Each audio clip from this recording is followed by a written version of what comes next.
Olá, sejam todos bem-vindos a mais uma edição do Broadcast nas Redes. O meu nome é André Marinho, eu sou editor assistente da editoria de Internacional aqui da Agência Estado e eu estou muito feliz de voltar aqui a esse espaço para a gente conversar sobre um tema que é de importância central para os mercados financeiros. Eu estou falando de inflação nos Estados Unidos e política monetária do Federal Reserve, o Banco Central americano. E para me ajudar a conversar um pouco sobre isso, a entender o que está em jogo nessa discussão, eu recebo aqui o Alex Lima, que é estrategista-chefe da GAD Investimentos. Olá, Alex, tudo bom? Seja Olá, bem-vindo. obrigado pelo convite. Olha, e antes de a gente começar aqui o nosso papo, eu quero deixar um recado para todo mundo que está ouvindo a gente, hein? Não se esqueça de seguir o broadcast nas redes sociais. A gente está disponível em tudo que é lugar. Twitter, Facebook, Instagram, LinkedIn, @agenciado. Não deixe de seguir a gente para você ter um pouquinho do gostinho do que é a tela do broadcast, para você ficar bem informado sobre mercado financeiro, sobre política monetária, sobre economia. Mas agora vamos para os finalmente, vamos conversar, porque a gente veio aqui para bater papo sobre política monetária, né? O Federal Reserve, o Banco Central americano, agora em julho subiu a taxa básica de juros em 25 pontos base, para a faixa de 5,25 para 5,50. É o maior nível aí em 22 anos. Mas a gente tem uma certa divergência aí no que o mercado está esperando e no que o Fed vai entregar de fato, né? Os dirigentes lá atrás, na última decisão, pelo gráfico de pontos, já tinham indicado que pelo menos duas altas viriam aí pela frente. Mas quando a gente vai olhar a curva de juros, o mercado está precificando que acabou por aqui, não tem mais. E aí, Alex, nesse cabo de guerra, quem vai vencer? É o mercado ou é o Fed? O Fed vai conseguir entregar mais uma alta de juros? Olha, a grande dúvida, eu acho que o Fed tem toda a condição, né, de entregar mais uma alta de juros, provavelmente na reunião de novembro. Né? O plano que eles fizeram até agora é pular uma reunião, então diminuir pela metade o ritmo, eles estavam até no começo do ano aumentando a cada reunião, né, o ritmo de política monetária, e agora decidiram pular uma reunião. Então talvez a expectativa é que se aumentarem de acordo com o que está no gráfico de pontos, aumenta para novembro. A questão é que realmente existe um caso de uma economia, principalmente o mercado de trabalho, está moderando, não é assim cansando, é moderando, né? Porque se você olhar a média de criação de postos de trabalho de payroll nos Estados Unidos, é cerca de 300 mil, 290 mil nos últimos 6 meses. É muito forte, né? Sim. A economia é muito forte. Historicamente, né? Mas assim, no começo do ano veio mais perto de 500 mil, o último dado veio para 200 mil, então assim, na média você vê que de fato está moderando o crescimento. Então, algum tipo de distúrbio, de algum crescimento exacerbado pós-Covid parece que está voltando para a normalidade do mercado. Então isso é boa notícia para ele, né? Que ninguém quer levar os juros a 10%. Né? A gente sabe que isso estrangula, isso acaba gerando até fricção política, como acontece no Brasil, como acontece em qualquer lugar que tem que ter os juros muito altos. O Powell não quer ser o Volcker, né? Assim, se tiver, parece que ele acha que vai ter. Assim, se tiver, ele tem vocação para poder combater a inflação. Já mudou muito, né? A cabeça do FONC, que era uma cabeça muito mais tranquila, eles ficaram muito mais antenados com relação ao combate à inflação, mas ninguém quer fazer isso, a gente sabe, tem ano eleitoral, não é muito popular o juro muito alto, tudo isso. Então, ele gostaria de evitar, acho que todo mundo gostaria de evitar. E ao mesmo tempo, a partir do momento que você vai subindo os juros, vai saindo alguns sinais. A economia americana é muito forte, o mercado de trabalho está moderando, mas ainda é muito forte. A gente está vivendo uma parte cíclica, a economia, tudo que é meio que cíclico está melhorando, tá? Mas a gente está chegando num ponto onde finalmente a inflação nos últimos 12 meses ela mudou de patamar, saiu de 9% ao ano para praticamente 3%, é onde a gente está. E agora a gente está vendo o que vai acontecer do ponto de vista de inflação núcleo. Tá? A inflação núcleo está chegando mais perto, está indo para 4,8, foi o último dado. Hoje saiu o dado de PIB, né, o PCE, que é a métrica central. A diferença desse PCE é que ele é mais amplo nos Estados Unidos, não pega tanto a parte urbana, ele é mais rural, então ele é mais representativo. O Fed, inclusive, prefere PCE, né? Prefere. Então ele é mais representativo, porque o CPI é mais urbano. Sim, entendi. Tá? E tem muito peso de aluguel por ser urbano. Então o PCL é mais amplo e pega também a parte rural, pega o centro dos Estados Unidos, né? Aquela parte diferente das grandes metrópoles. Então isso aí veio a 3,8, então está numa tendência de melhora, é bem mais devagar. Então assim, parece que o Powell, a narrativa dele de um soft landing, quer dizer, de um pouso mais tranquilo, está se materializando nos dados. Sim. Se isso acontece, se a inflação ajudar, para setembro a gente tem 2 reports de CPI, 2 reports de payroll e um report de CI, que é o Employment Cost Index, né, que é uma medida de custo de salários. Né? Então, se isso colaborar, tem um viés que realmente, principalmente se a inflação núcleo ceder um pouco mais, pode ser que eles não entreguem 25. Agora, não é 0,25 que eles deem eventualmente em novembro que vai mudar o cenário americano. Sim. Quando é muito forte, né? O mercado ainda está, o mercado de trabalho pousando, os ativos estão exuberantes, né? O S&P está 4.600 hoje, né? 4.630. Então, no cenário de alocação para o investidor, isso não muda tanto. É claro que para quem opera a renda fixa, isso, né, para os fundos, para os multimercados, isso é muito mais sensível. Mas para um alocador não muda tanto. Eu acho que o cenário é bastante positivo. A gente gosta de usar essa expressão, céu de brigadeiro nos próximos 6 meses. Opa! Mas aí o que fica difícil entender é, se a gente tem esse cenário desenhado, e esse é um cenário até mais benigno do que a gente viu antes da reunião lá atrás de junho, por que manter, né? Por que essa pausa? Está meio difícil de entender, os próprios investidores estão tentando buscar por que parar naquele momento e voltar agora. Porque, assim, no fundo, assim, ele tentou fazer, isso é a minha interpretação, o Fed tentou reduzir o ritmo. Né? Ele poderia... Você tem razão, ele poderia dar 50 e parar, né? Mas eu acho que ele, desde que ele começou esse ciclo, como é um ciclo atípico, de choque, de cadeias de valor que gerou pressão de preços, teve guerra, você teve mudança no mercado de trabalho, as pessoas saíram do mercado de trabalho, algumas se aposentaram, pessoas morreram, a gente até hoje, no mundo, a gente não sabe quantas pessoas morreram e saíram do mercado de trabalho, tudo se desequilibrou. É um cenário extremamente incerto, sem paralelos do passado. Então eles adotaram serem opcionais, né, reter a opcionalidade. Então, assim, sempre assim, a gente vai aumentar se os dados entre os comitês requerirem.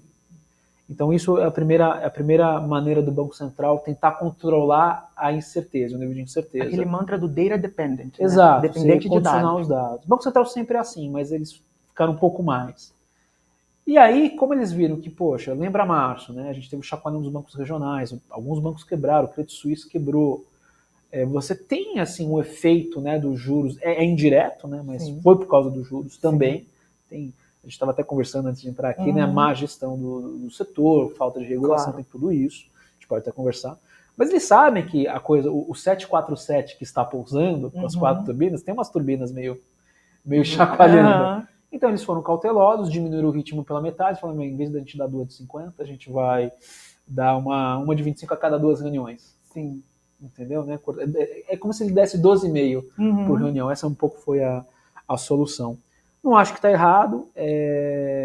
Ele compra tempo, né? Sim. Ele compra tempo. Então, ele tem medo de apertar demais. Tá? E um pouco assim da melhor solução possível, que pouquíssima gente acreditava, até eu no começo do ano acreditava, que era você trazer a inflação, controlar a inflação, sem aumentar muito a taxa de desemprego, parece que está se materializando. Entendeu? Que é o meio que o cenário central deles, que é o tal do soft line do Goldilocks. Então, é mais ou menos por aí que ele está calibrando, e aí, para consolidar isso, ele não quer apertar tanto. Então, está sendo consistente, e por enquanto os dados estão vindo nessa tese. Eu quero voltar a conversar depois sobre bancos, mas eu quero agora focar um pouco mesmo na questão da atividade, né? Porque você mesmo falou que essa aterrissagem suave, né, o pouso suave, parece que está se concretizando. Parece nesse momento, mas ainda tem ali dentro do comitê muitos dirigentes que ainda insistem nessa questão, dizem que, né, ainda há o risco de ver uma recessão ali no ambiente e tal. A atividade econômica americana, ela aguenta esse 5,25, porque a gente também tem que considerar a defasagem com que a política monetária funciona, cerca de 12 a 18 meses, então significa que ainda tem uma parte do aperto a se materializar. Como é que você vê esse cálculo, né? É assim, eu acho que de maneira simples, né, que é fácil para todo mundo entender. Quando a gente vê a economia americana, imagina assim, um carro de 4 lugares e cada passageiro tem um nome, né? O Fed tem um nome, é o piloto, do lado direito você tem a política fiscal, né, e você tem outras pessoas no carro. Se o vetor de todo mundo está acelerando, é mais difícil do Fed brecar o carro. Sim. Então hoje a gente tem uma política fiscal relativamente expansionista nos Estados Unidos, cerca de 6, 7% de déficit, entendeu? Então assim, em nível isso ainda é alto. Tudo bem que parte disso é pagamento dos juros, né, que está mais alto, então o Tesouro está servindo um custo de juros mais alto. E agora a gente também tem um governo que é dividido, né? Então os republicanos estão ali puxando para o lado do freio, né? Que não é o caso dos 2 primeiros anos do Biden. Exato. Eles estão querendo um pouco mais de austeridade, a gente teve todo o debate do debt ceiling. Então assim, neste carro que está acelerando, que a economia que está acelerando, você tem o Fed pisando no freio, mas você tem basicamente a política fiscal sendo pró-cíclica, e você tem alguns outros fatores que pouca gente comenta, mas que faz muita diferença no final do dia, que são fatores pró-cíclicos. Por exemplo, o balanço das empresas, ele é muito saudável, as empresas não estão tendo que apertar. Então, um debate que surgiu, eu vou fazer só um paralelo rapidinho, um debate que surgiu pouquíssimo tempo atrás é por que a China não está se recuperando da maneira que o resto do mundo se recuperou. E uma das razões para isso, uma das hipóteses, é um paralelo que aconteceu na década de 90 no Japão, que é o Balance Sheet Recession. Então, assim, as empresas estavam muito endividadas, caiu o valor de real estate, né, imobiliários, e aí você ficou uma década pagando, né, o serviço da dívida. Isso parece que está acontecendo na China, né, com a fraqueza do setor imobiliário. Sim. E aí o que acontece quando as empresas ficam presas assim? Quer dizer, elas estão insolventes, mas líquidas. Todo o teu fluxo de caixa, você paga o serviço da dívida, você não investe, não tem capex e você não contrata. Então a economia é meio estagnante no setor. Parece que isso explica um pouco. Nos Estados Unidos, o ciclo é de ponta cabeça. É um super ciclo de balanço. Sim. Olha os dados que a gente se deparou pouquíssimo tempo atrás. O serviço corporativo líquido, o serviço de dívida corporativo líquido das empresas dos Estados Unidos, caiu. Caramba. Com o juro subindo pra caramba, No momento 500 de vezes. Você fala, o que está acontecendo? Então parece que a hipótese que explica isso, né? Mesmo com o juro subindo, o que aconteceu? Você passou 10 anos com juros muito baixos. Eles têm capital markets muito longos lá, né? Curva de 30, 50 anos perpétuos. As empresas tiveram um passivo ao longo do tempo, de muito tempo, fazendo um passivo com juros muito baixos. E aí você sobe a curva de ativo tão rápido, que é o Fed Funds, que é a taxa política monetária básica. Então o teu caixa começa a render mais que o teu passivo, que está indexado longo e baixo. E aí o serviço da dívida cai. Então olha só, até nisso o ciclo é virtuoso, o balanço das empresas é positivo. Então, de novo, esse é o terceiro piloto do carro que está acelerando e o Fed apertando. Então assim, vai ter que esperar pelo menos um ano para tudo isso, né? A poupança das famílias que se formou na pandemia zerar, a política fiscal eventualmente brecar um pouco, esse balanço positivo das empresas, eventualmente, o passivo ficar mais caro porque o juros está alto durante um tempo e equilibrar esse serviço da dívida. Uma normalização mais clara. Mas é lento, né? Tudo na economia, quando você vê, né, a nossa vida ela é medida em minutos, em dias, né? A economia em trimestres, né? Outro ciclo, né? Então, de repente, 8 trimestres não é muito tempo. Para a gente é uma eternidade, né? 2 anos, né? Mas para a economia não é muito tempo. E é isso, essa velocidade parece que está mais para trimestres de normalização do que necessariamente meses, entendeu? Eu quero trazer nossa discussão um pouco para mercado, mais especificamente para o dólar, porque esse é um assunto que interessa muito o Brasil. A gente vê o dólar aí de forças distintas, porque ao mesmo tempo que a gente vê o Federal Reserve pronto, aparentemente, para terminar esse ciclo de aperto, o quadro de inflação na Europa, por exemplo, ele parece ser o mais grave. Então a gente tem um Banco Central Europeu, um Banco da Inglaterra mais hawkish, né, mais disposto a continuar subindo os juros, e você cria um diferencial aí de juros que neste momento parece estar prejudicando o dólar. Quais são as perspectivas que você vê para isso? Aquela coisa de o dólar é rei, né? The dollar's king. Acabou? Não, eu acho que assim, a gente está num momento onde parece que o dólar vai se enfraquecer porque, número um, parece que o ciclo do Fed, independente se vai ter mais uma alta residual em novembro ou não, né? Parece que está meio que dado. Então o downside é 25 bases, né? Então na curva de dólar global, então não vai mudar muito. Está meio que dado. Independente se você acha que é recessão ou não, esse ano não vai mudar muito. Então, você tem alguma segurança do ponto de vista diferencial de juros. Então, o dólar é isso. E como você falou, as contrapartes do dólar, quando você olha o dólar globalmente, ele é uma cesta, né? Então, se eu não me engano, 30% é o ien, 15% é o euro, 10% é a libra e o resto é o resto. Então, assim, essas três moedas são mais 50% do dólar, 60% do dólar. Se essas contrapartes, esses países estão na ponta contrária de ter que apertar, e a libra esterlina é um bom caso porque, de fato, você tem uma surpresa inflacionária ainda persistente. Entre os ricos é o que está em pior situação, o Reino Unido, né? O euro um pouco menos, parece que assim, parece que a Lagarde tem que dar mais um pouco, hoje o BCE também aumentou 25, ela está um pouco mais reticente. Lá na Europa a situação, o ciclo já está, parece que encurtando muito mais rápido, parece que está desacelerando mais rápido. Então talvez você tenha um euro com relação ao dólar mais fraco. Mas você tem a libra e você tem o Japão, né, que parece que agora né, minutos atrás, parece que tem a notícia que eles estão pensando em repensar o limite da taxa de juros. Pensando em Japão tudo é assim. Assim, tudo muito de longo prazo. Mas também vai ter efeitos contra o dólar. Mas assim, me parece que o dólar globalmente é mais fraco nesse sentido que parece que a missão já foi dada e você tem um pouco de resíduo de inflação nos outros pares do mundo. Tá? E não é à toa, se você olhar o semestre, né, até agora o ano, o dólar global caiu 5% mais ou menos. Sim.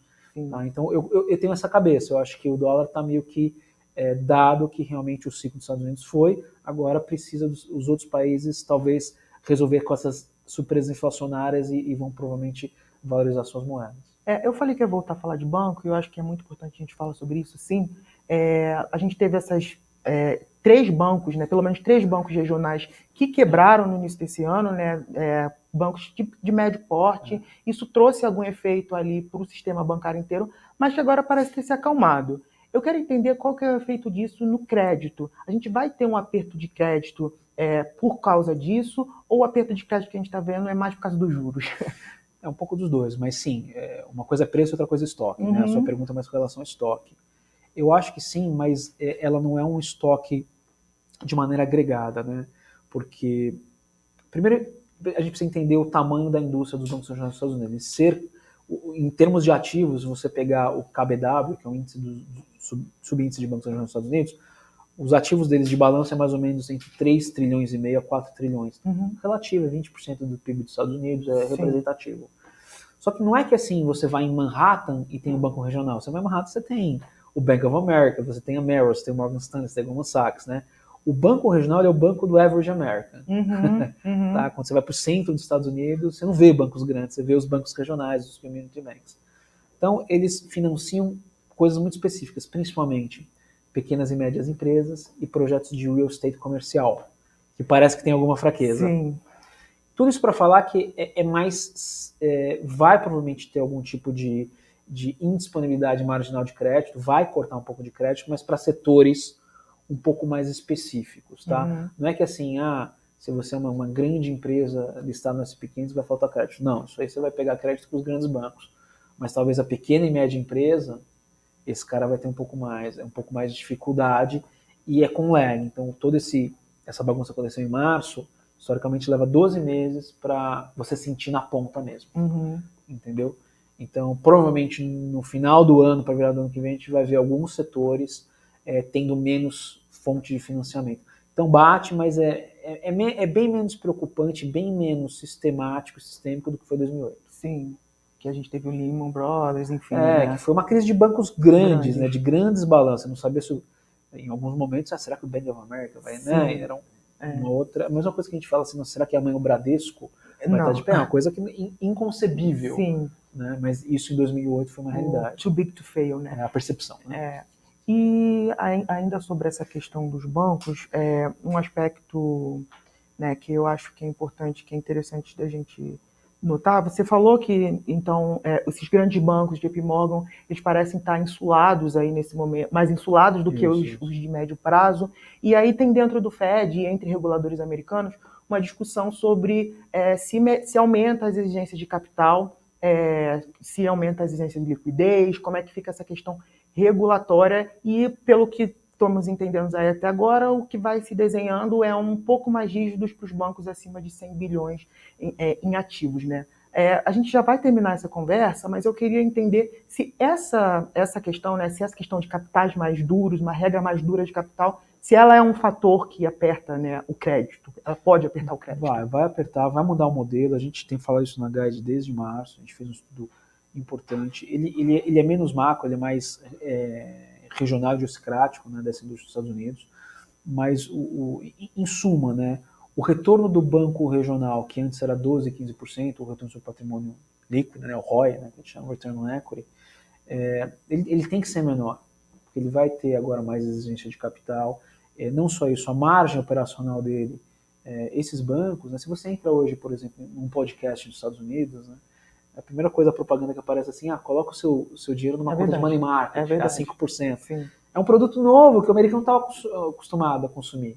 Só que o banco regional, se você entrar hoje em saving rates, em checking accounts rates, né, que é quanto que é o CDI das contas correntes dos bancos regionais, ainda está meio em 1%, mesmo depois da crise. Sim. Só que isso vai mudando ao longo do tempo. Então, assim, primeiro, a margem operacional líquida vai diminuir desses bancos, né, eles não estavam acostumados a fazer isso, a ter que brigar do ponto de vista de margem, de preço de depósito, então eles vão perder margem. Uhum.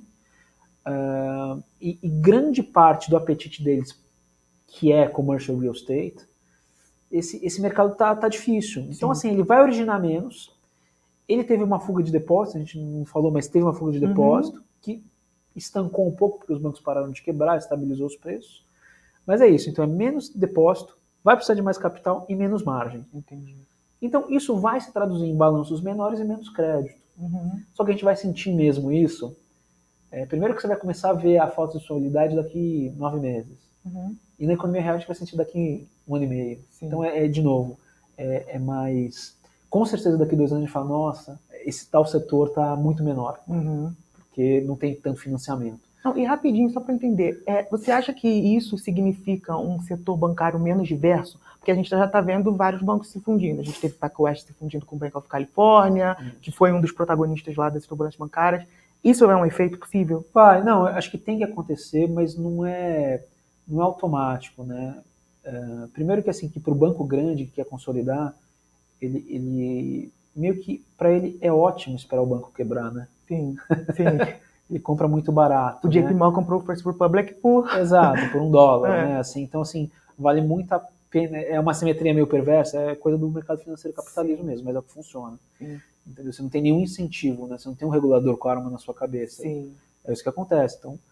Então, assim, não é qualquer oportunidade. Mas, do outro lado, você ainda tem muito banco regional nos Estados Unidos. São 4 mil. Sim.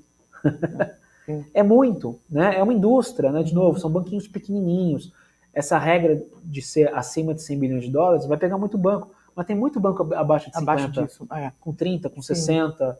E vai continuar servindo a comunidade, não vai fazer grandes diferenças. Assim, um banco de $30 bilhões se quebra, ele não mexe no macro, né? E o Fed deixou muito claro, vai deixar os bancos pequenos quebrarem que não tiveram. Isso aí é importante ter essa disciplina de mercado. Parte do mercado.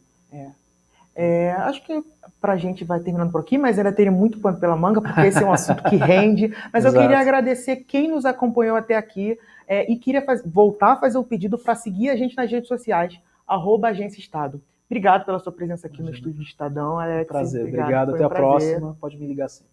Muito obrigada a quem assistiu e até a próxima.